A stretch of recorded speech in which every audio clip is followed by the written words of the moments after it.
Fantasy, football, Oh. fantasy, football, fantasy. If you like football, then you like fantasy, football, fantasy. Yes. Yeah. It's the football season. Week Do. number 8. Week 8, baby. Week Fun. 8 of fantasy football show. Not only is it week 8 of the FFFFF podcast, but it's week 1 of us having an official YouTube URL It only and took channel. us 8 weeks. It took Only us 8 weeks. It took us 8 weeks. If we count preseason test week, which we did on a separate channel entirely. So 9 weeks. But you know what? 101 subscribers later. Thank you. I can't believe we did it. I can't believe it. I mean, I can believe it, but I was sure we were going to have a crappy URL forever. Well, unfortunately, we sort of also still do. Yeah, we made it almost worse than having a thing. So when YouTube assigns you a URL for your channel, it's based on what you titled your channel already. Uh-huh. And you can't, like, it tells you, like, these are your 2 choices. What were the 2? It was fantasy, football, Okay. or fantasy, football, and then add another word if you want. Oh, so we could have added like show. Yeah. Or like another football. But we could have added another F in there, but that would have been even more confusing. It's still pretty confusing, considering I don't even know what the name of the show is half the time. So Well, hey, I have to count out how many F's there are on my hand every week. I know. I'm like, thank God, like Google saves my searches in here, so I don't have to like type in like the name. Oh my God. Okay, I'm going to the thing now. I'm like looking at it. Oh, whoopsies. This is the one when you were on vacation. That one was fun. Let's do a clip show. A clip show? Can we do that? I would have to hold up another computer to my computer. Yeah, there it is. We're here. Isn't that great? That's wonderful. The fans are happy. Thank you, boys. I'm trying to go to there it is. Brunale says a thank you. And I said, no, I say thank you to Brunale. I'm sorry. There you go. Also known as Friction Spark on the actual YouTube chat. But here we are, week 8, and I'm feeling good, man. You know why? I'm still riding high on Monday Night Football. Oh my God. I was very drunk. I got home from the city at like 8 o'clock, and I started drinking alcohol immediately once I got in the door. I put on pajamas, sat down, and thought the Eagles were going to lose real bad that first couple possessions. I was like, oh, this isn't looking good. Oh, you don't like it when your team has like 5 consecutive holding penalties that push them back to the 2? So like about that, like that was the refs like being like, yo, cool it with the ref shit, right? Like that had to be what that was. Yeah. That's ridiculous. Because that was ridiculous, dude. Like it was like 5 penalties in a row. That's fucking insane. Yeah, there's been some games this season where the referees are like, hey, we're not getting enough camera time. Dude, and it's Gunsy. So he was like, I needed to be on the fucking camera because I work out 12 times a day. Dude, Ed Hockley and Deuce Gruden. Deuce see that Gruden? guy? No, who's Deuce Gruden? I guess he's Jay's kid. Oh, and he was on this. He like helps out with the team or whatever, but he was on the sideline and he's like super jacked, just like Ed Hockley. Oh, he's a weightlifter apparently. And he was just like, there's like a picture of them like shaking hands before the game, like seeing who could get the biggest handshake. Here's a picture of him next to one of those armless punching guys. You know, those punching dummies? Yeah. They look exactly the same. They look like the same guy. I'm gonna save this, put it up later. This is good. This is good. But you know, like true Philly fans, like you said, you were worried. I was super worried. Kirk Cousins' grandmother died. I know. You texted me on what, like Friday or Saturday, and you're like, Kirk Cousins' grandmother died. Eagles are gonna lose. You know, Kirk Cousins is in team meetings on FaceTime because his wife's having babies. Again? You know, it's just there's so many things this guy is going through in his life. And I was like, we're 5-1. We're at home. This is like ultimate trap game. Yeah. And but what's true about being an Eagles fan is that every game for us is a trap game. We're always looking at how we're gonna lose, and we never take the time to enjoy the possibility we might win. Yeah, it's been a long time anyway. Like I remember, like early 2000s, that was the closest I think we ever got to a true like, oh, the Eagles are probably going to win. Like every week you could say like, oh, they're probably going to win. But it's been a lifetime of being an Eagles fan, and the past like basically like 10 years of just, okay, well, this is gonna be bad. Plus those 5 NFC Championship games that doesn't help. That's not a thing that gives a confidence booster. The 5 NFC Championship games, the one kind of Super Bowl.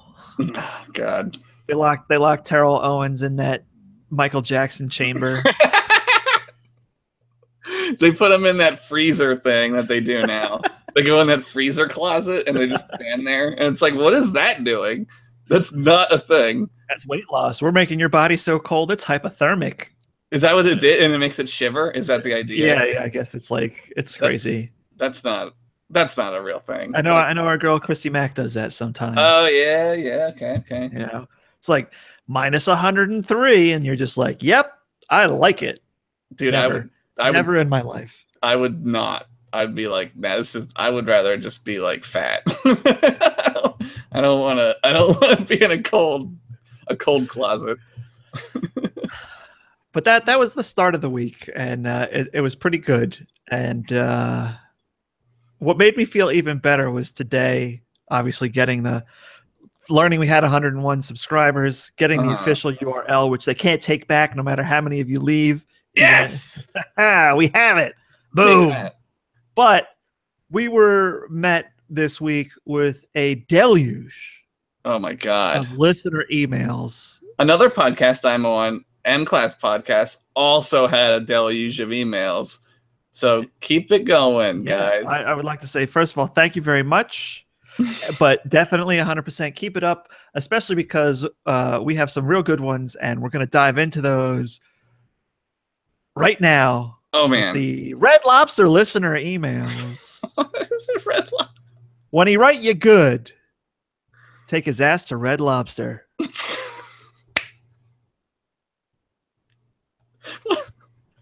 Red Lobster. You know, I've only ever been to Red Lobster with you. To celebrate my wife's birthday. Yes. Because her birthday always falls on Lobsterfest. April. Her birthday's in April, like mine. And Lobsterfest runs from like March to December. I never know when it ends, but I always feel like I'm constantly seeing commercials for it. Yeah, it's great because we love Red Lobster emails. Red Lobster's listener emails. Oh my God. Yeah.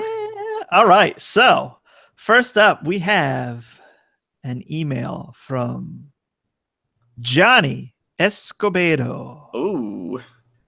And this, my friends, is a long one. So let's sit down. This is our good friend at Johnny Ketchum. Oh, Johnny Ketchum. Okay. Ash Ketchum's brother. Hello, fantasy football. Hope the fantasy week was good to you all. Mm-hmm. I come with a story. Oh my God. A story of betrayal and the greatest steal in fantasy history. This is amazing so far. I'll try and make this brief, but no promises. Okay.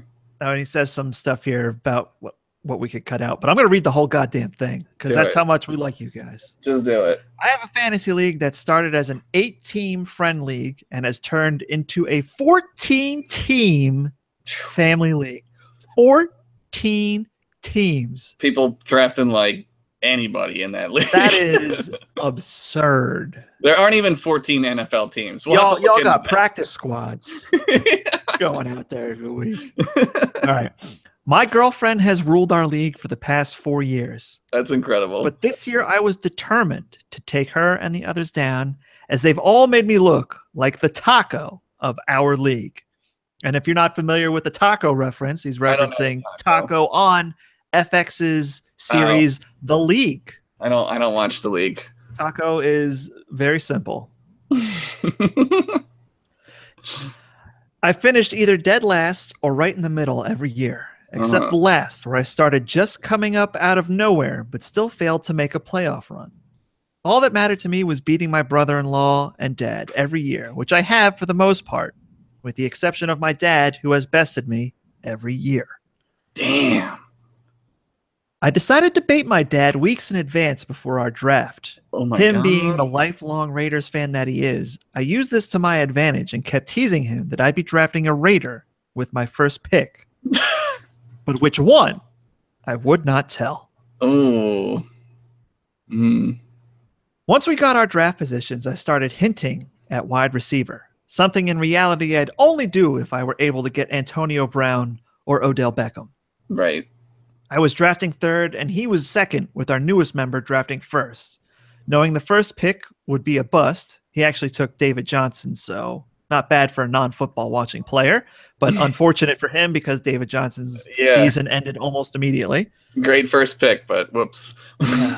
My dad wouldn't stop texting me about who I was going to pick. Finally, I told him, I'm taking Carr. Knowing he'd bite, he took Carr, which led me to snatch Le'Veon Bell. Nice. The following pick, I hinted I was going for Cooper. And then I took Todd Gurley. Dude, this is some fucking, like, espionage shit, dude. At this time, I thought he'd catch on. He didn't. Dads are How dumb. no one else in our league took Gurley was beyond me. I started to fill my roster with some solid players going for Tyreek Hill, Stephon Diggs, Brandon Cooks, and so on. And he locked his dad into drafting Derek Carr, Amari Cooper, Michael Crabtree, and Marshawn Lynch. Why? He also, on his own, drafted Sebastian Janikowski and Oakland's defense. What? I mean, yeah, all right, but I just... He then realized what he'd done and what I had done and confronted me with the text. And I quote, "Did you just fucking bait me?" I lied my ass off telling him no, I had internet issues and was kicked off the draft a couple times, etc., etc. Fantastic. The old baby boomers don't know what that means. As the weeks have gone by and I've watched his team crumble and mine blow everyone away, I started feeling bad. Was I a bad son? Or just a desperate man in need of a win after a lackluster run to the wild card and a terrible loss to the Giants? Talking about his team, the Colorado Rockies. Okay, I got I felt like I had cursed my teams.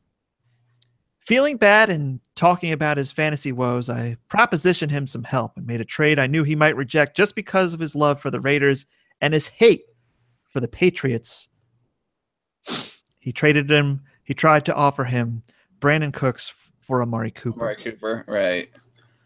At the time, my wide receiver core and bench felt so solid, I was willing to make this boner move knowing what it could do to me.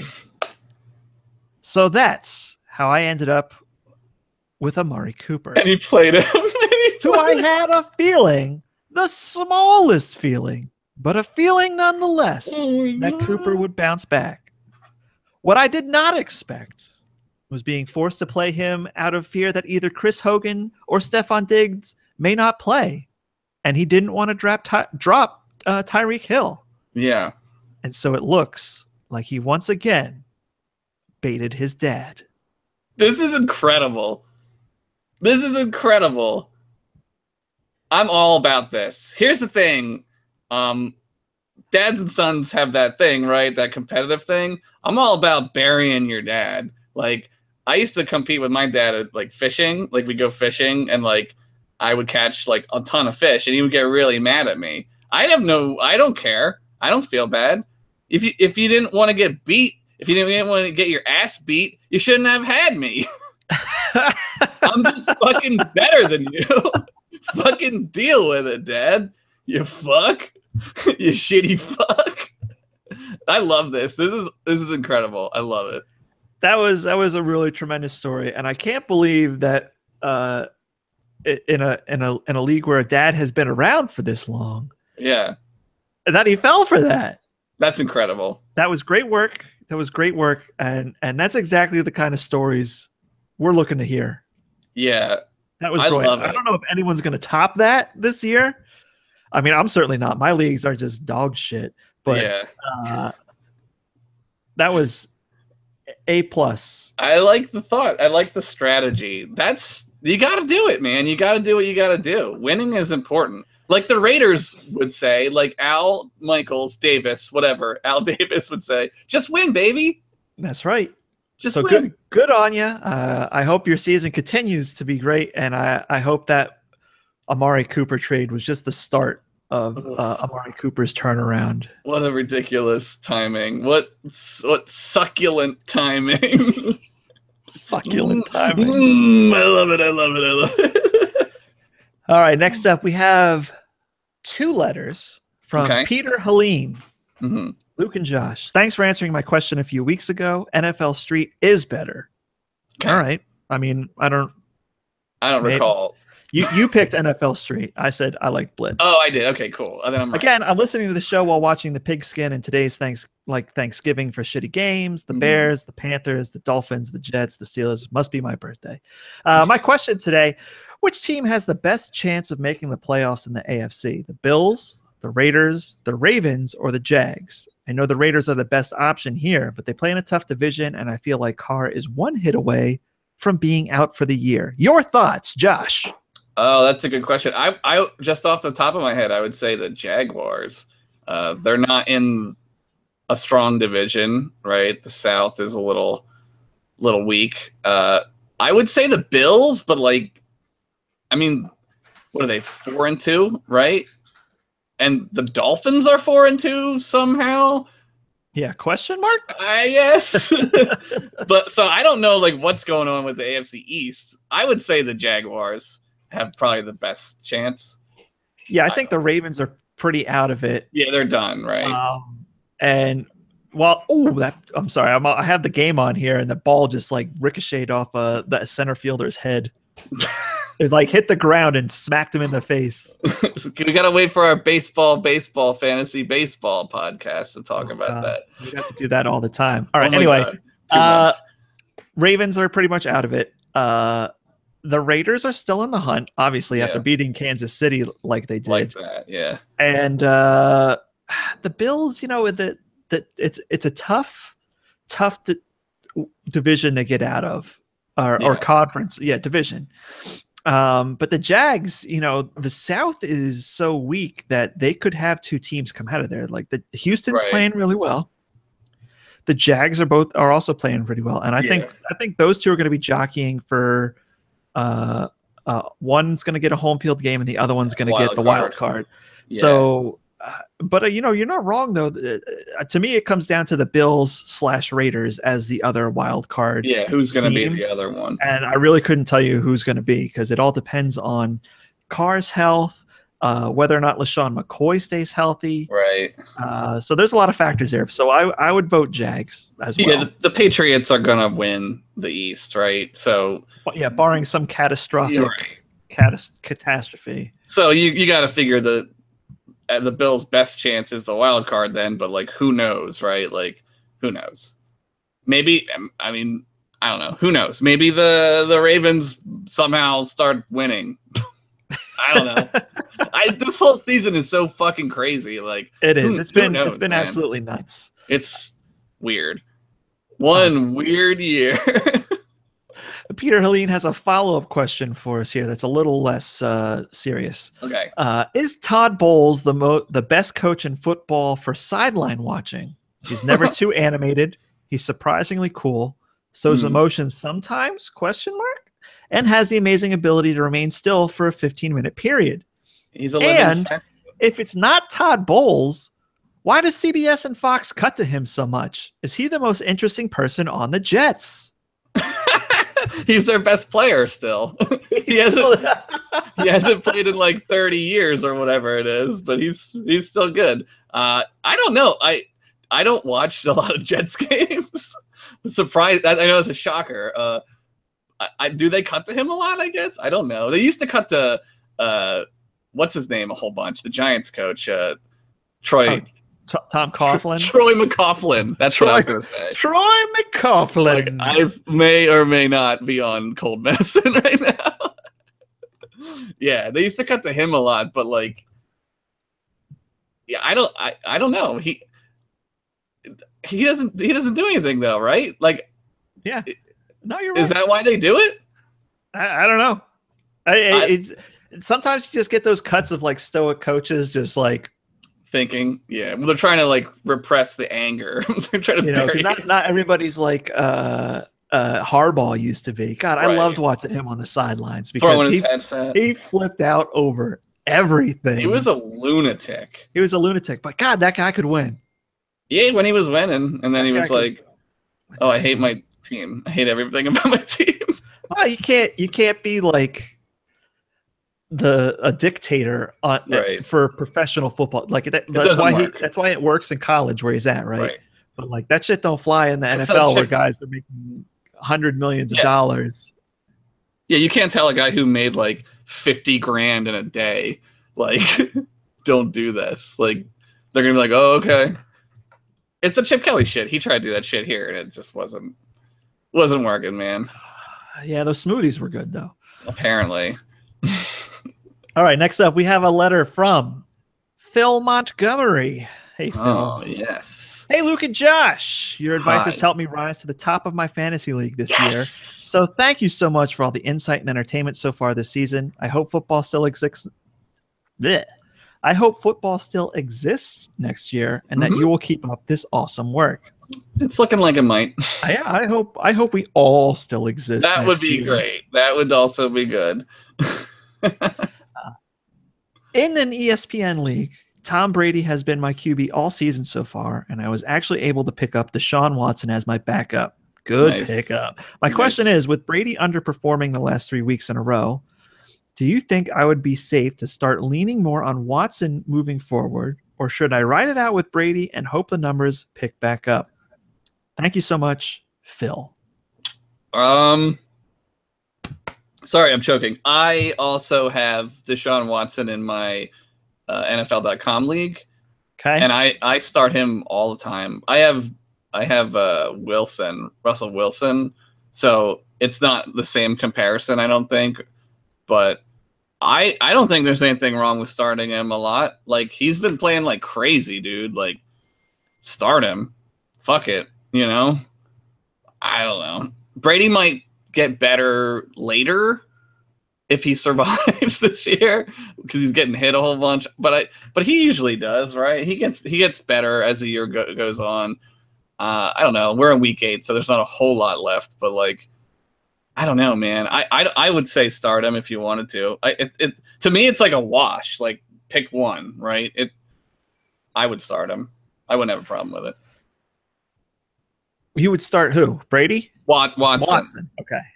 Just because we were talking about so many different people, I just want to make sure we got the right thing here. So I'm looking up the ESPN breakdown here for the season overall for these two, and it looks like they're like back to back overall here. So yeah, ESPN's PPR standard scoring goes like this: Alex Smith, Carson Wentz, Tom Brady, Dak Prescott, Deshaun Watson. And the gap between Watson and Brady after 7 weeks is just 12 points overall. Yeah. Now here's the thing. Somebody actually brought up a question for later in the show about whether they're going to play whether they should play Watson or Breeze. Okay. And what I was kind of basing it on is since week 3, Deshaun Watson has not thrown fewer than 2 touchdowns. Mm-hmm. and has not thrown for fewer than 225 yards. Now, each of those instances only happened once, and he's always thrown for more touchdowns and more yardage in that time frame. 1 week he threw 5 touchdowns. Yeah. Brady has been on a somewhat downward trend since like week 2. But, the thing is, Brady's going to Brady. Yeah, he's going to be weird like that. And but I like the way Watson is playing. Plus, he gets the rushing touchdowns. Yeah, he can run. He's got 200 yards rushing on the season. He only has two rushing touchdowns, but still, that's extra. Tom Brady has 26 rushing yards this year, right? Which we're all done on his walker, right? So, I mean, is it a matchup versus matchup thing? Probably. Like this week, Deshaun Watson is going to Seattle. Right, that might be a little tougher. Look, Seattle is very hit and miss this year, but they still have a good defense, and he's still a rookie quarterback that hasn't seen them yet. Right. Tom Brady's at home against the Chargers, who are just a garbage pile on the field. On their soccer field. Yeah, so, I mean, I think you got to take it on a week-by-week basis, and it's not so much that Brady is automatic number 1 anymore. I think you got to really look at who's where, who's doing what. Bob Dylan times they are a changing. Yeah. I mean, look, he's 40 years old. Yeah. I don't care how good his diet is. You hit 40, you're almost done doing the things that physical activities involve. You can't anymore.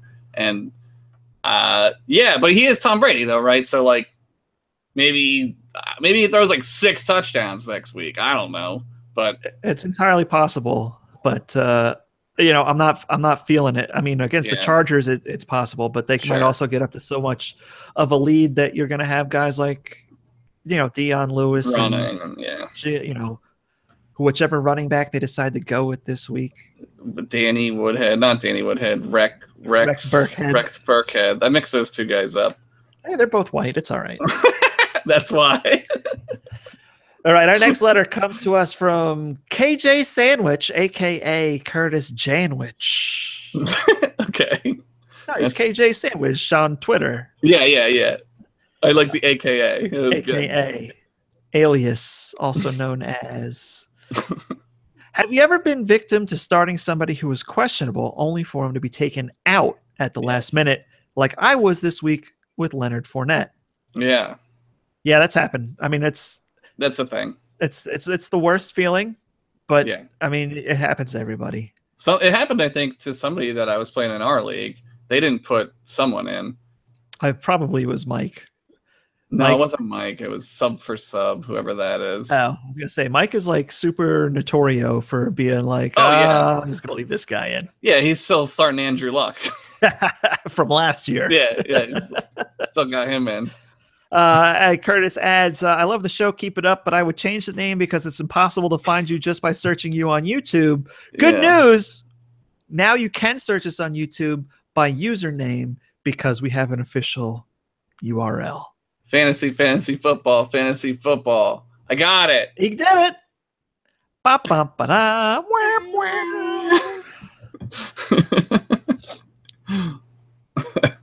All right, our next email comes to us from Kevin Storer. I can't trust running backs anymore.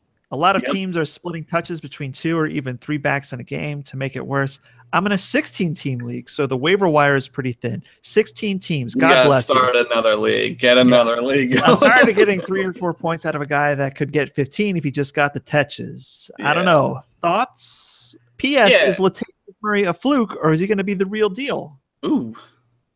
Running backs, yeah, man. That's the way it's been for like a while now. It's fucking frustrating. I feel that way too. Like, especially, I mean, you're in a 16-person league. Like, what do you do, right? Like, that's half of the NFL, and like a lot of the NFL, over half, I don't know the exact number, uses like multiple running backs, unless you're, what's a team that doesn't? the Jaguars maybe. But they have like Chris Ivory and shit. Yeah, I mean, you're looking at like there are teams with like supreme number one backs. So you got St. Louis, Dallas, Kansas City, yeah, Dallas. Jacksonville is definitely one. I mean, Fournette gets the carries when he's on the field. But almost, I mean, even the Eagles rotating the backs in. All kinds of backs. New England rotates all the backs in. Oakland rotates their backs frequently. Yeah. Minnesota's rotating their backs. Chicago's rotating. The Jets, like it's everybody. So, my perspective on it is, and I mean, I don't know what it's really like in a 16-team league. I mean, to me, that's crazy. Certain players are probably just going to get you like 3 or 5 points. Yeah. Because there's so few players to actually start at that point. Especially that when we're here and you have players on bye, you have players who are hurt. Like, who the hell are you starting this week? You know, so you really got to look at who's getting targeted. Receptions. If you're in a PPR league, receiving yards are just as good, and that's why guys like Alvin Kamara come in big. Yep. They rotate with Ingram all the time, but you can count on him to at least get his touches. Right. That's important. And it's also, there's a lot of places. I mean, we don't have stats because we're not like an actual website that like posts stuff for you to look. I mean, we use other website stats. Right. But what you need to start looking at is kind of who's on the field the most, who's seeing the highest percentage of snaps. And that's a thing that a lot of sites, I know Roto World tracks that. I know some of the writers on ESPN track that. It's not a stat you could find on like a page, but in their like fantasy columnists will track that kind of thing, just showing you like who's on the field, who's got the highest percentage of getting the touches. Who's doing the most with the fewest touches that they have. That's what it's like, the game within the game at that point. You got to start figuring out like who's more likely to, like you said, get more touches, or who are they putting in the red zone.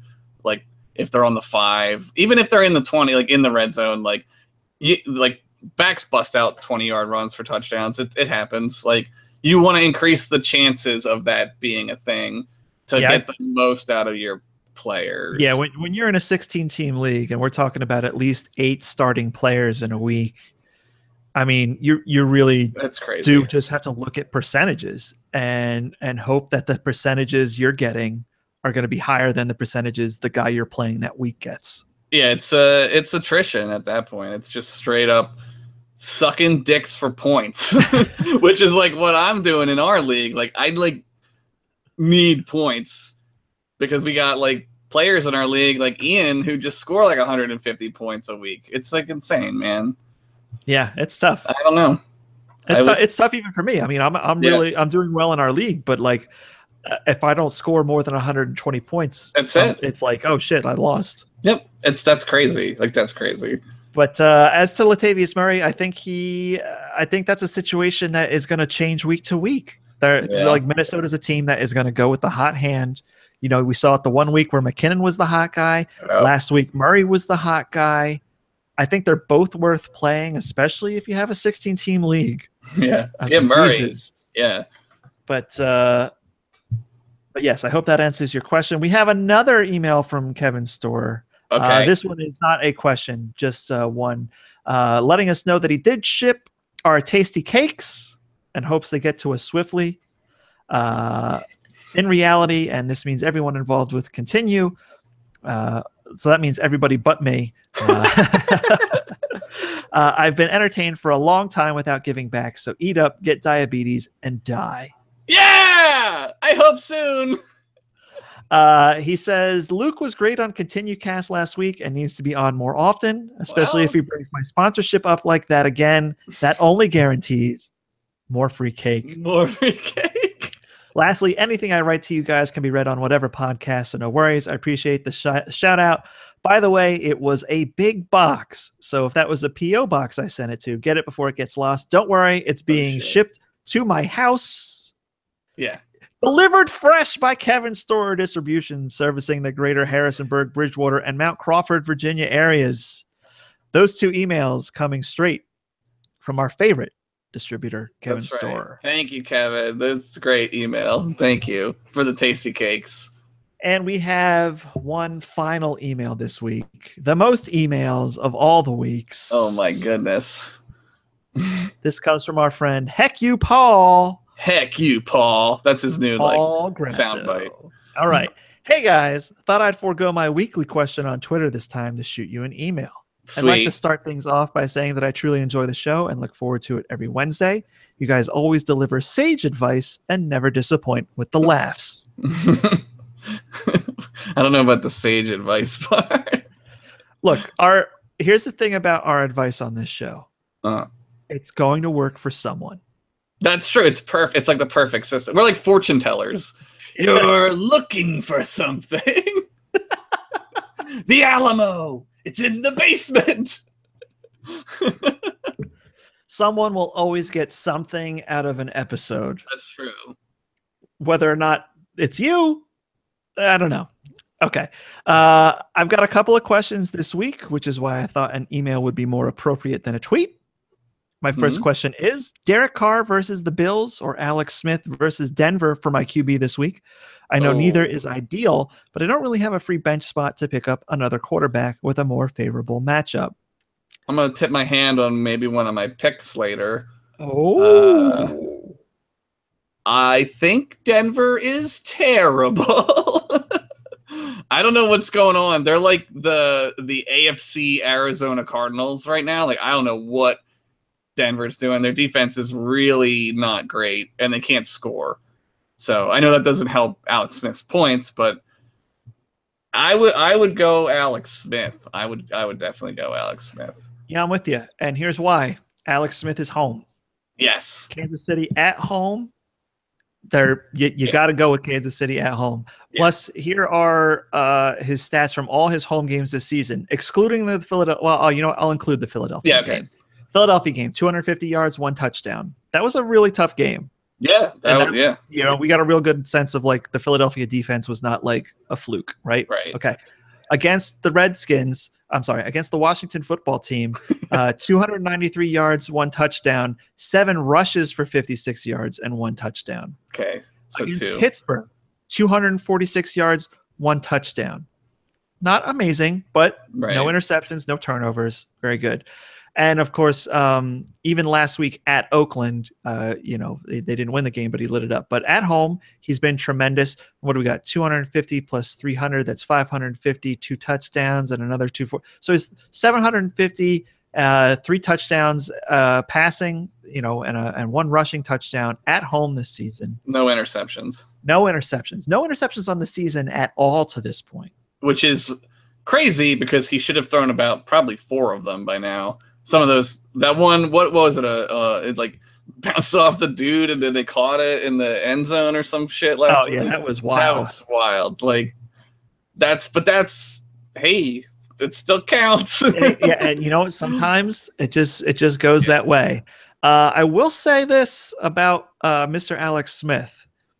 Every other week, he has only thrown for 1 touchdown. And this Denver game is falling on the other. Week 1, he threw 4 touchdowns. Week 2, he threw 1. Week 3, he threw 2 touchdowns. Week 4, he threw 1. Week 5, he threw 3 touchdowns. Week 6, he threw 1. He only throws 4 or more on a harvest moon. So on odd weeks, Alex Smith has been almost unbeatable. Right. It's even weeks, he's been a very average quarterback. Right. But I still like his odds better than Derek Carr's. Yeah, Derek Carr, I don't know. Maybe Derek Carr will ride that like win, but I don't know. We say this, I feel like this is like this show trap. Like we bet against Amari Cooper, and now we're betting against Carr, and Carr is going to come out and throw like 7 touchdowns. It's possible. It's totally possible, but I think the odds are Alex Smith's going to play better. Sure.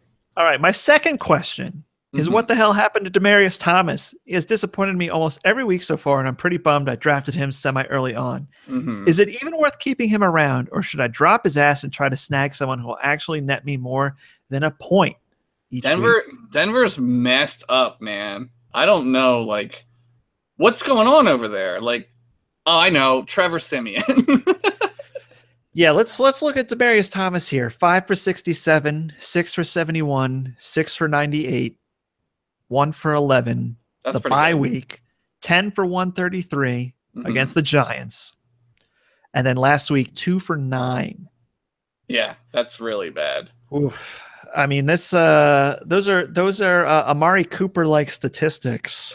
They're a little better than Cooper was doing. I mean, at least That's true because he was getting the 100-yard receptions. games. Yeah, Right. 10 receptions is 10 points in a PPR league. Like, that's good. Yeah.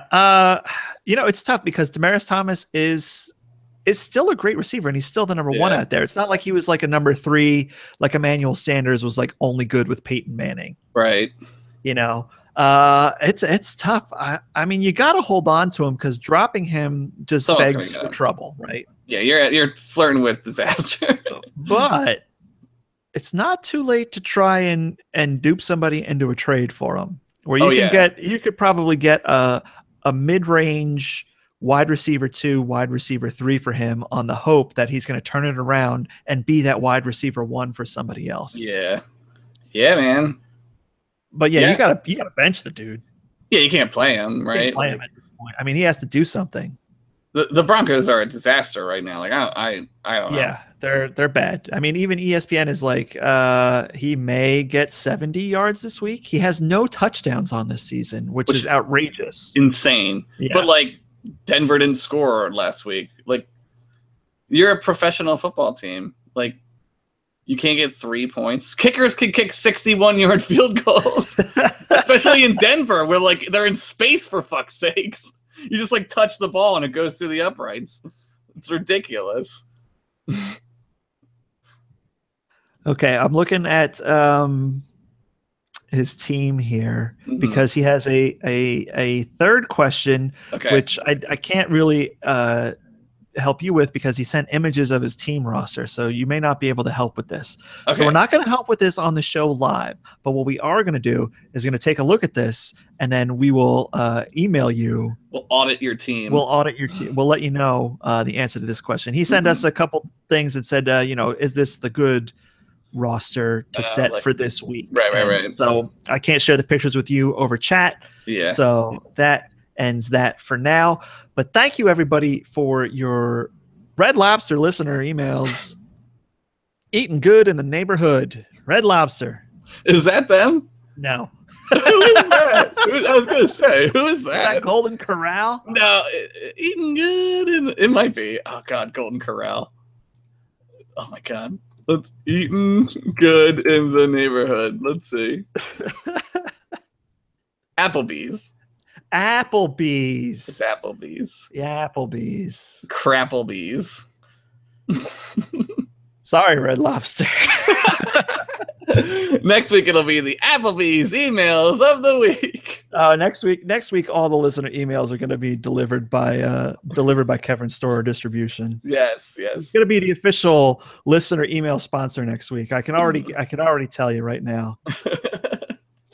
And with that, that's the end of the listener emails, moving us on to the beginning of the good part of the show.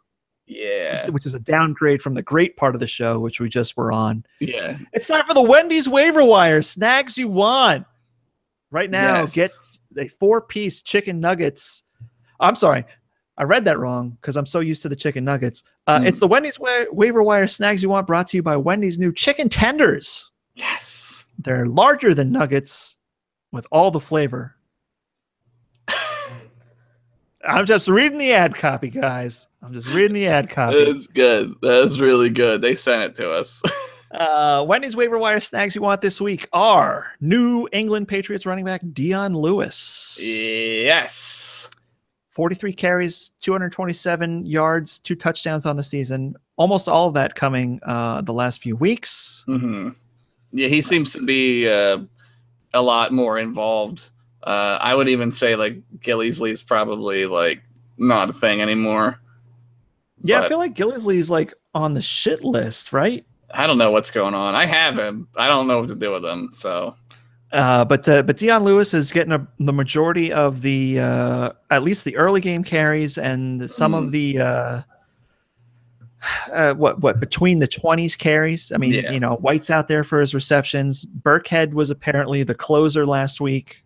Sure, they got 17 running backs on that team. They're just doing whatever they want. But after Gillisley put up 3 touchdowns in the first week, he's barely sniffed the field. Yeah, like he scored too many touchdowns, and they were like, "You got to sit down, Gillisley, whatever your name is." Elsewhere, we've got the Washington receiver Josh Dotson. Got Dotson here. 7 catches, 129, and 2 touchdowns on the season. It's not really amazing. That's basically like a catch a game, and some yardage. But he showed in that game against the Eagles, he's getting targeted a lot more. Yeah, he has big playability.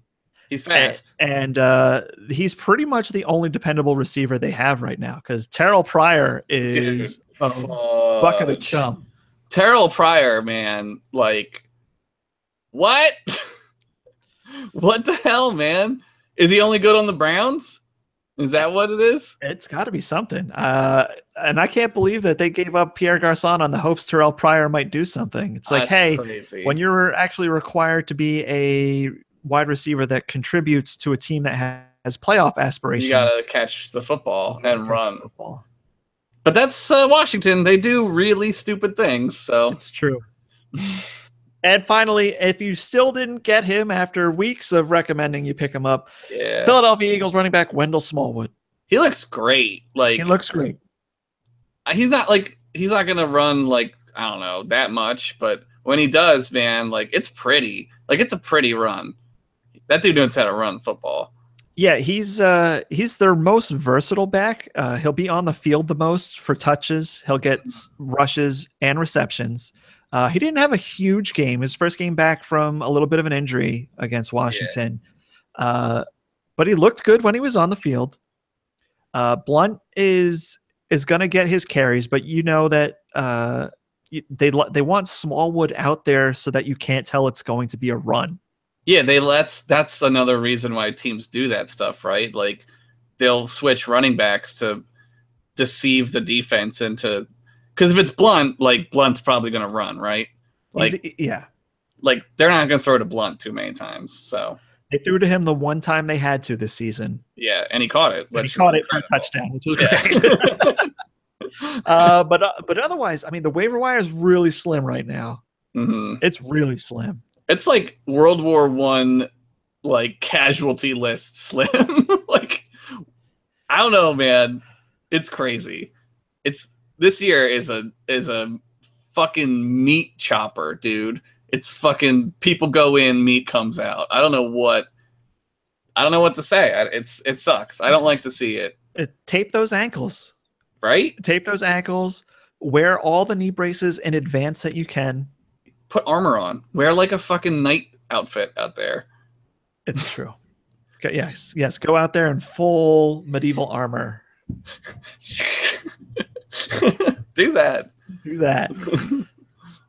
All right, next up, we're going to hit up the Don't Bite Ons. Oh, yeah. Brought to you by Eliazalis Mouth Guards. Having trouble sleeping? Get a mouth guard. Do you grind your teeth at night? I do. I just made that up. That's not real. They do have those, though. No, I know. I just meant that Eliazalis is not a real thing. Eliazalis? Now we got a company we got to make. I know. We're not going to bite on Chris Ivory because Leonard Fournette is coming back after the bye. They just apparently the Jaguars just wanted to give him an extra week. Sure. Because they can, because they're winning so much. Yeah. Which is crazy. Josh McCown, don't pick him up. Don't know why anyone would, but okay. Hey, look, we got guys asking if they should bench, Tom Brady. So I mean, that's true. There's a chance not everybody has good quarterbacks, and you're looking for somebody in a stopgap situation. But McCown's not going to give you stats to win. Yeah. No, he's not. Just never play Josh McCown. That's like a universal truth. Just don't ever do it. The universal truth of Josh McCown. Additionally, now that Aaron Rodgers is donezo, you might as well just give up on Martellus Bennett. He barely had any value when Rodgers was on the team. And last week, I mean, unless they change the game plan going forward, Right. he had almost no impact on that game at all. I think the Packers are rip in peace, rip in Packers. That's what it is. I don't know what if they're going to be able to salvage this one. So, yeah, Brett Hundley, he ran for a touchdown, right? He threw for none. So that's not good. Oh no, are you failing? Is your thingy failing? Can you hear me? It didn't look good. They didn't look good. He looked better than Mitchell Trubisky. Yeah, who the what's his name? That Jackson defensive back had double the yards that he did, or had like two more yards or something like that than Trubisky did on his fumble recovery and interception. Yeah, it was a wild west out there. Wild Chicago West. But now we finally reached the point of the show where your votes have mattered and made the biggest difference. I'm talking about the Monster Game of the Week, sponsored by Monster Ultra. 0 sugar, 0 calories, ultra flavor. Here it is. Wait for it. Oh, yeah. That's the sound of sponsorship. Yeah, lick that finger.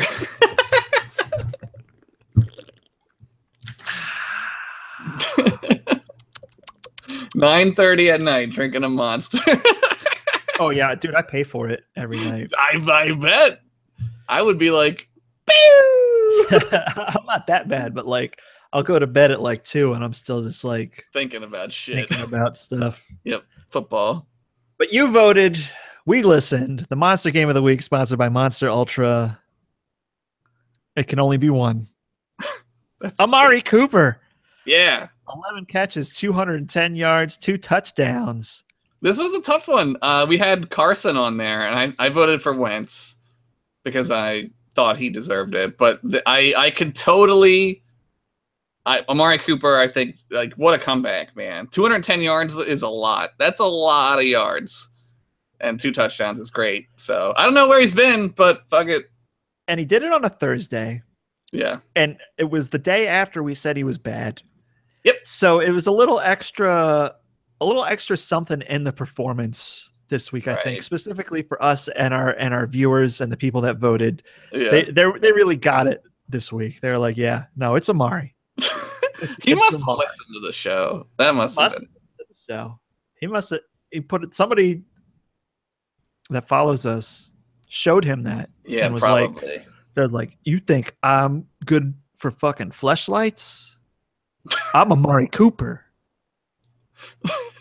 And then he just went out and did it. He just balled out. Yeah, that's how it went. That's how it went. He balled out instead balled of balling in a fleshlight.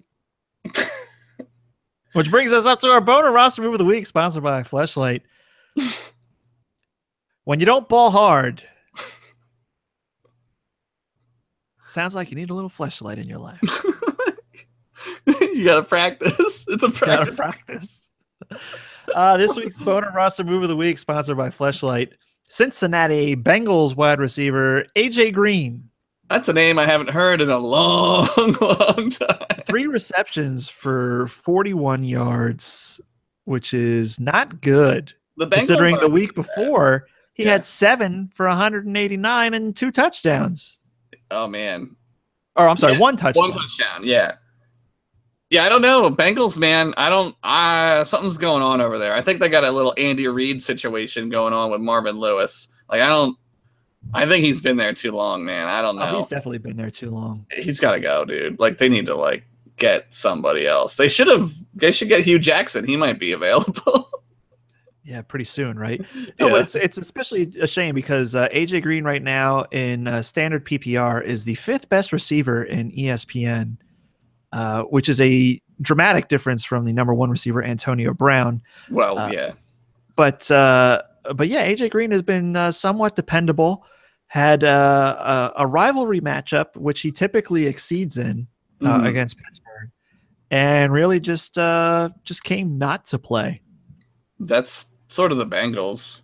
But I haven't heard like a lot from him this year. Like I know he's one of the receivers like that. I've had him in the past. I think last year I might have had him.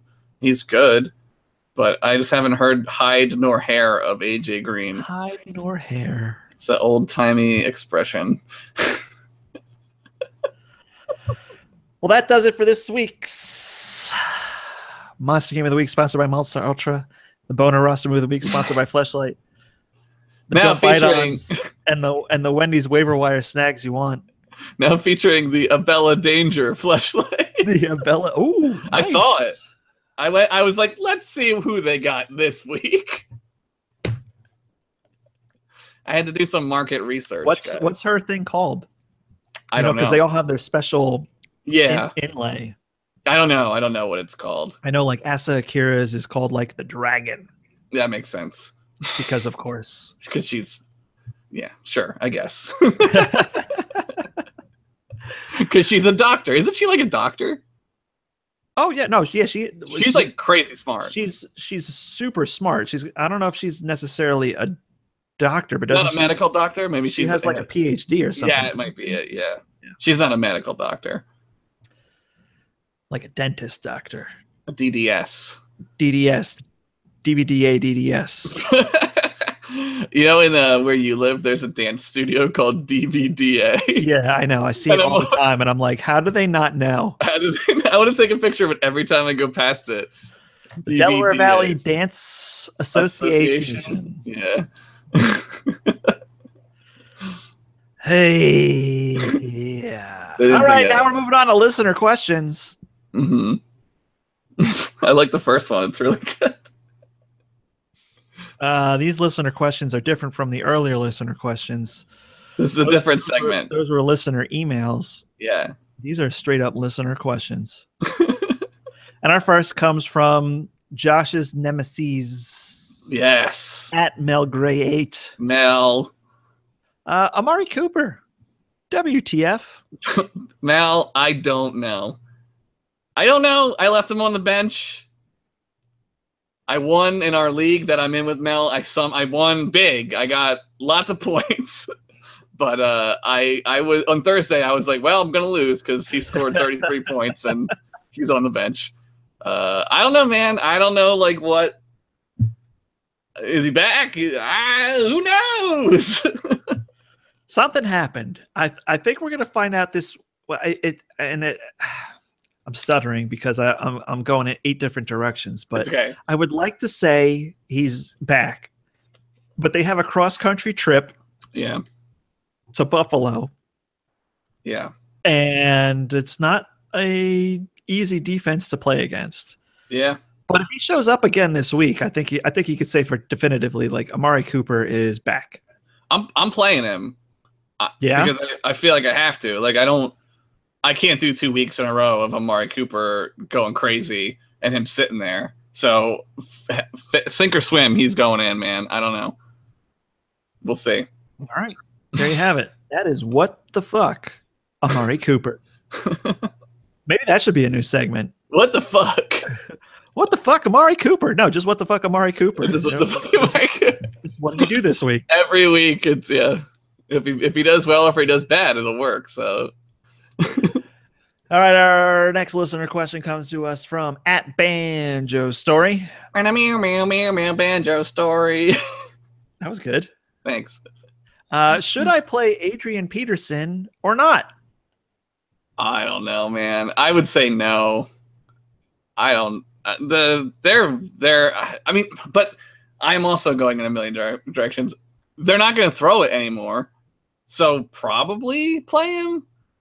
Right? Like, because Drew Stanton is going to be the quarterback. Or is it going to be Blaine Gabbert? Oh, they got Gabbert now? Oh, yeah. Oh, they Gabbin now? That's right. I didn't know that. Uh-huh. Oh, wow. Oh, yeah.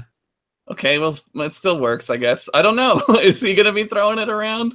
I don't know. They have talented wide receivers. They do. They just need an actual human being to be able to throw them the ball, right? Yeah. And if they stack the box to stop Adrian Peterson, you got to throw it. you're gonna be able to throw it. Right. And those are wide receivers that you can't just cover everybody in like one-on-ones. Yeah, you like guys. Larry Fitzgerald is shifty. He's going to get open. Yeah. John Brown is going to run past you. Right. The other guy, Jaron Brown, is a really good route runner. So I don't know. I don't Which Adrian Peterson is going to show up?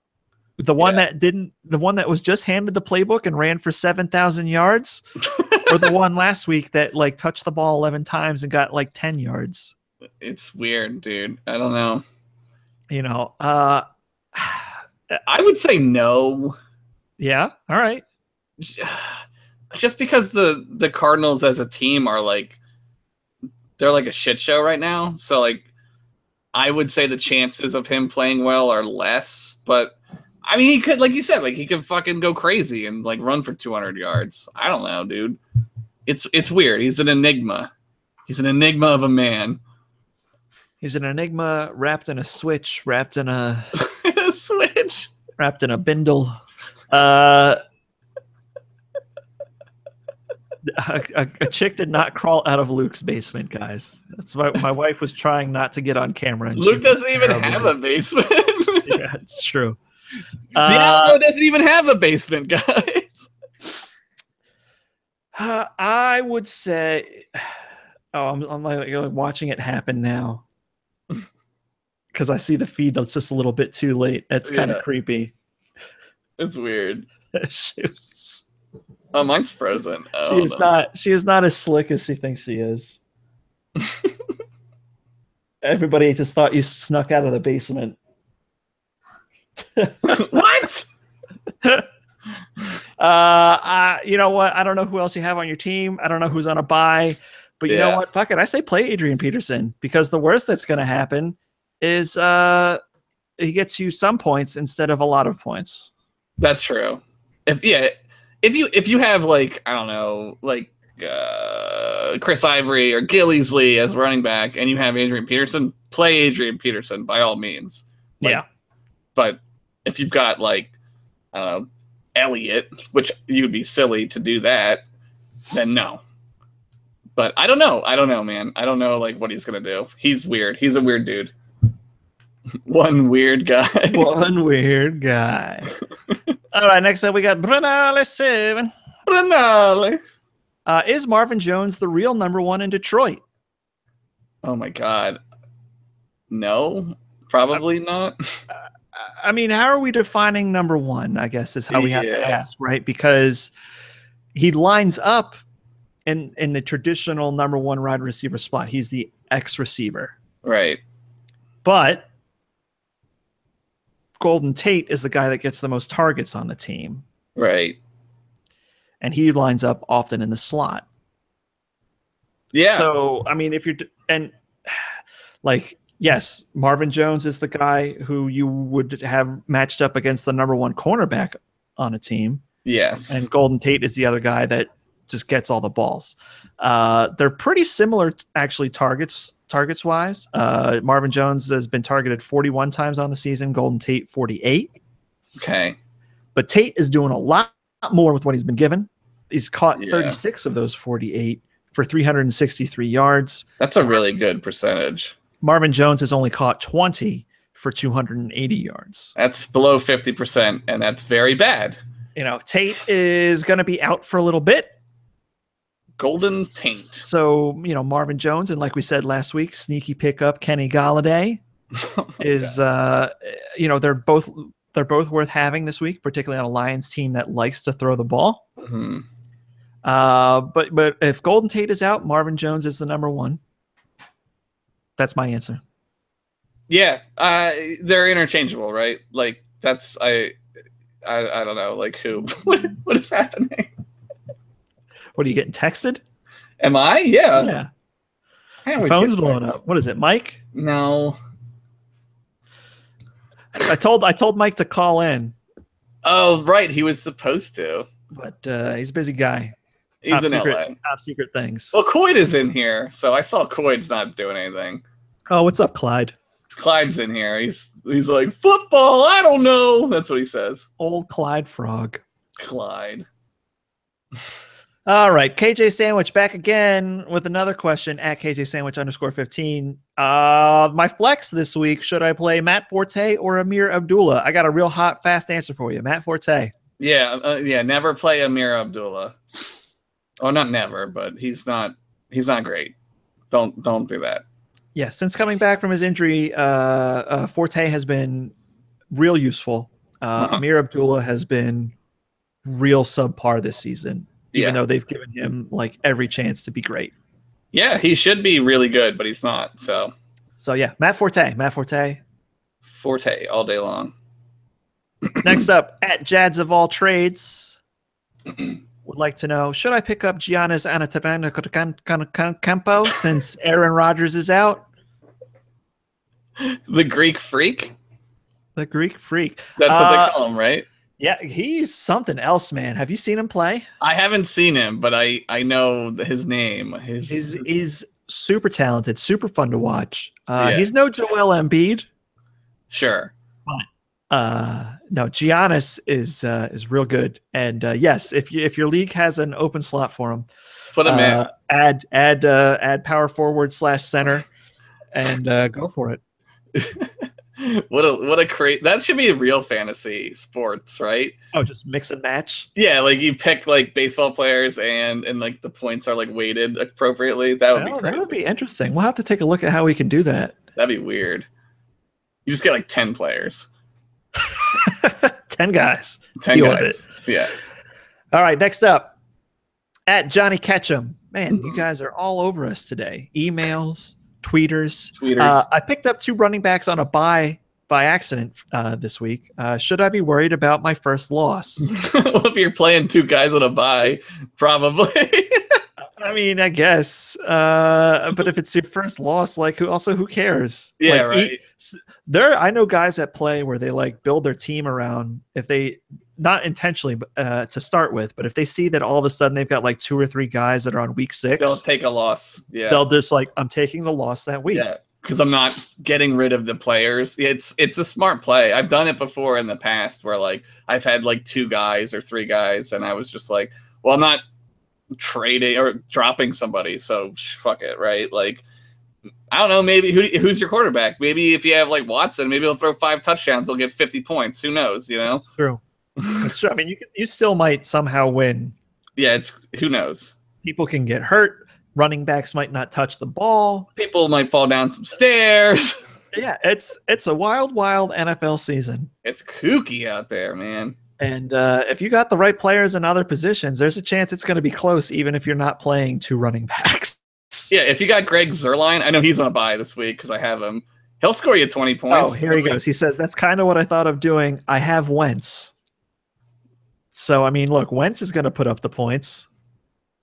There you go. You're fine. Yeah, you might be okay, dog. You might be, man. Who knows? I mean, I don't know who you picked up, but if you got Wentz, like, go ahead, pick up fucking Chris Carson.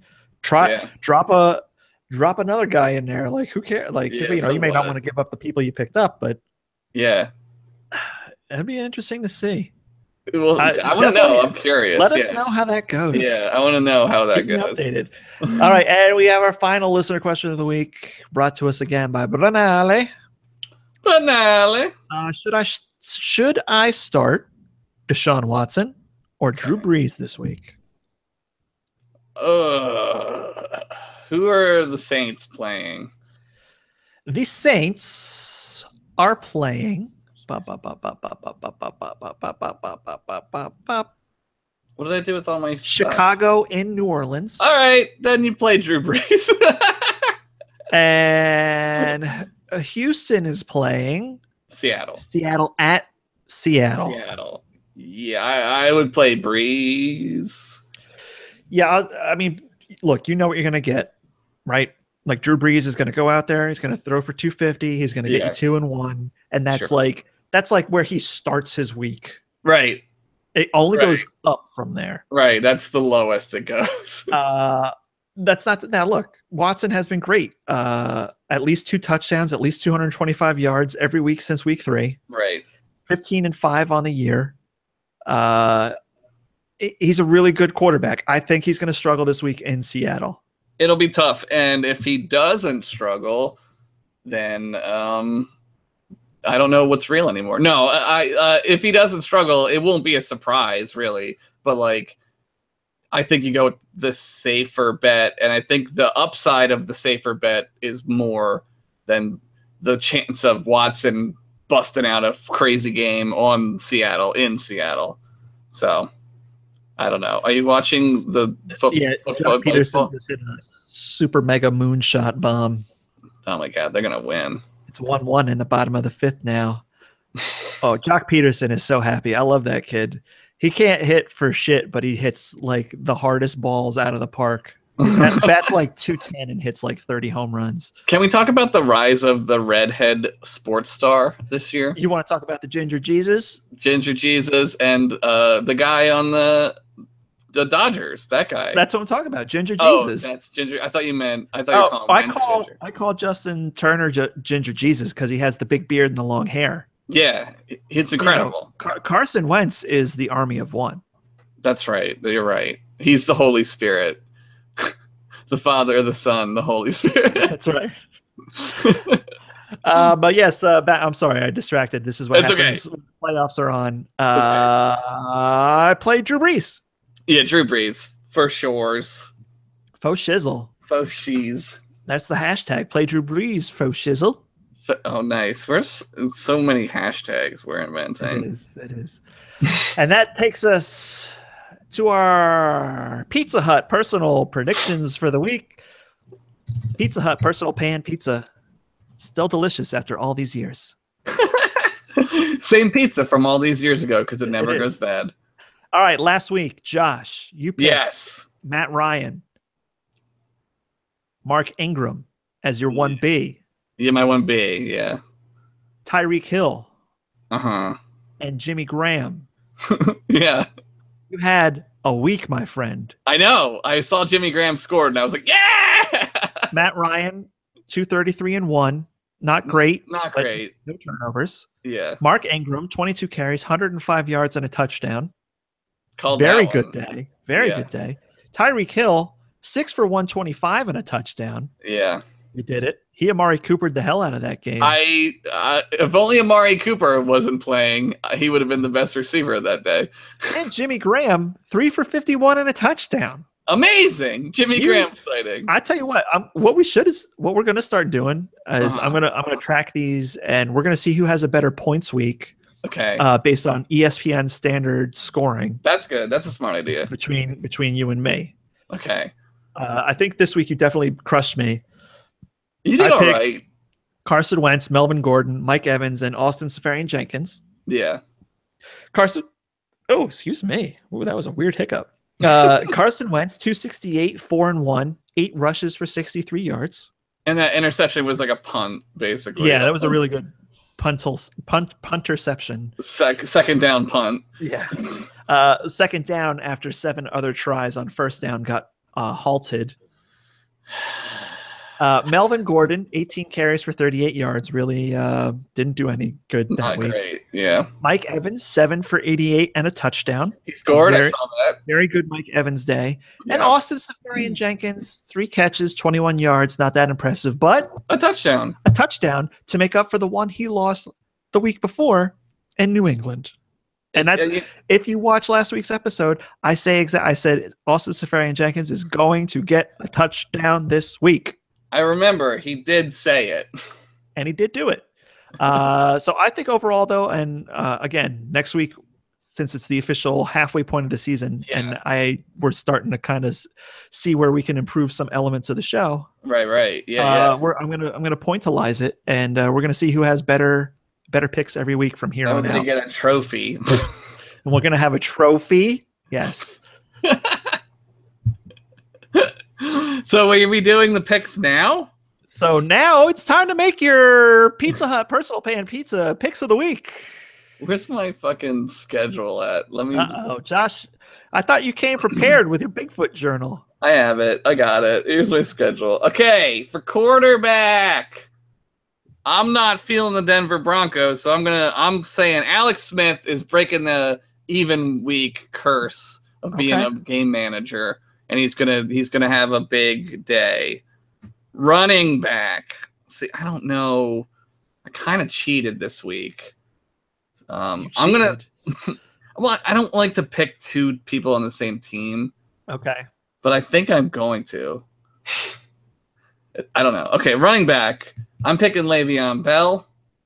They're playing the Lions. The Lions are weird, so they might stink. But they're at the Lions, so I don't know. Okay. And for wide receiver, I'm going to pick Antonio Brown. I think he's been insane. Okay. Quietly insane. Almost because like you expect him to be really good every week, that nobody even really talks about it anymore. And tight end, Zach fucking Ertz. I knew it. Zach Ertz playing the 49ers at home. 2 touchdowns. I like it because that means that the other touchdowns are going to come from the rushing side. Sure. And we're going to have a huge game. It's going to be crazy. All right. Those are some good picks, though. I like that. You know, and like you, I've avoided trying to take like the huge name. Right. But I'm going to do that this week. I'm picking Tom Brady as the QB. There you go. I think, he played okay against Atlanta at home, but it was like the Super Fog Bowl. But I think he really just goes out this week and puts the Chargers back in their place. Yeah, the Chargers. I mean, I don't know they're goofy. They're super goofy. So I hope Tom Brady doesn't win too much because I don't like him.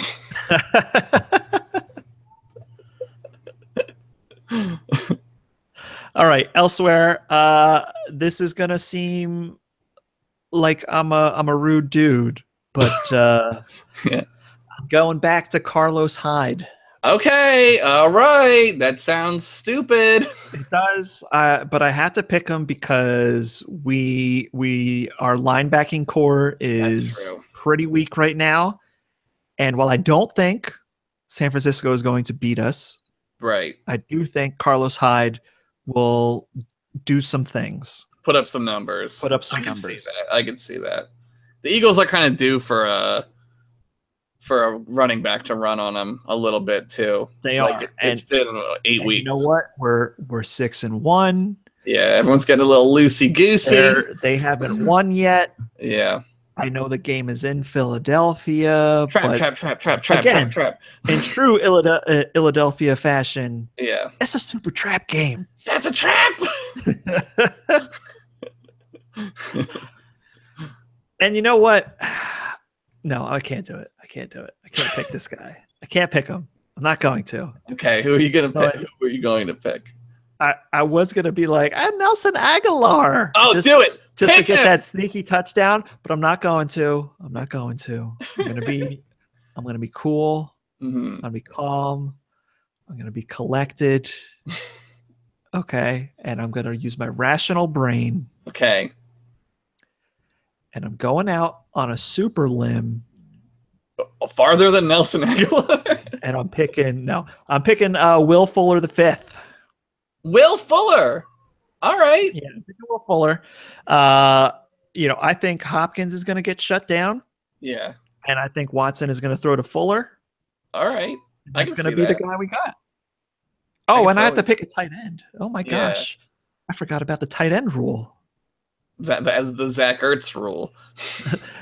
Josh picks Zach Ertz. Okay, cool. I'm going to say this is the week Hunter Henry gets off the schneid. Oh, Hunter Henry. I love a good Hunter Henry mention. He's been picking up the pace a little bit. He's been seeing more snaps. And the Patriots are still not very good. Defensively, yeah, they're a little. So I think Hunter Henry gets the job done. I like it. Your picks are great. I like your picks. We'll see. I liked your picks. I like your picks.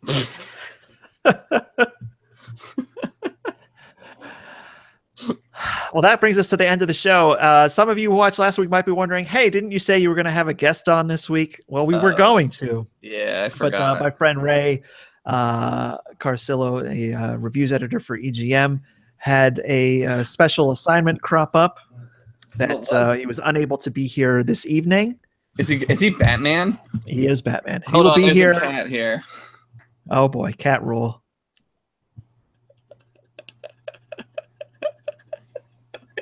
He's gonna stare at me. He's just gonna look at me. Hey, look, you're on the thing. Are you talking to your cat too? Yeah, I'm talking to my cat too. So I'm like, get out of here. Get out of here. But Ray will be on the show in the future. Cool. We're just gonna have to lock down a date for that. But we're gonna work in some other guests upcoming into the week 9 show, the week 10 show. What's the hashtag? I really don't think of the hashtags in advance. Isn't it week 8, 9 or something? That was last week's. Oh, that was it. Okay, yeah. Okay. That was for the week 8 episode. That's so fucking confusing. I thought it would be. I was like, you know what? We're not confusing enough. What I need to do is make our hashtag extra confusing. Is week 8, 9. Week 9. So fine. I don't. That's dumb. I'm not good at this. You'll be fine. Oh, my cat just flipped out when I moved this thing. Cats flip out all the time. I hear yours over there. He's gone crazy. He was. He's got poop. He's got a poop. But that'll do it for this week's episode. Thank you, everybody, for tuning in, hanging out with us here in the chat, for sending us your emails, for sending us your Twitters. And thanks again to our sponsors, Wendy's, Monster Ultra, Fleshlight, Kevin Store Distribution, Pizza Hut, and Red Lobster. The mouthpiece one.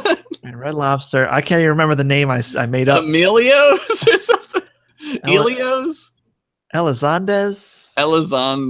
Yeah, it was. I don't know. Somebody call me a doctor.